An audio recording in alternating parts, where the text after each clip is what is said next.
बातमी पालघरमधून पालघरमधील मनसेचा अंतर्गत वाद चव्हाट्यावर आलाय। अविनाश जाधव यांच्या फोटोला काळं फासण्यात आलेलं आहे। विधानसभा निवडणुकीतला वाद हा चव्हाट्यावर आलाय।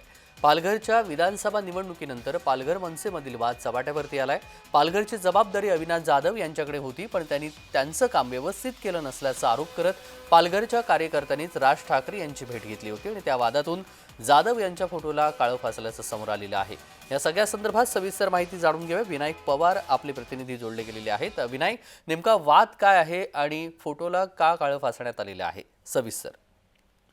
हो, नक्कीच तेजस, पालघरमधील मनसेचा जो अंतर्गत जो वाद आहे तो बोईसरमध्ये चव्हाट्यावरती आलेला आहे। काल सायंकाळच्या सुमारास मनसे कार्यकर्त्यांनी बोईसर येथील ओसवाल या ठिकाणी बॅनर लावले होते। त्या बॅनरवरती अविनाश जाधव याचा फोटो होता। त्या फोटोला मनसे कार्यकर्त्यांनी जे काळं फासलं आहे ते माहिती समोर आलेली आहे। ही माहिती जी आहे ती काही मनसे पदाधिकाऱ्यांनी दिलेली आहे। काही दिवसापूर्वी अविनाश जाधव यांनी मनसेच्या एका जो वरिष्ठ नेता आहे पालघर जिल्ह्याचा त्याला मारहाण केली होती।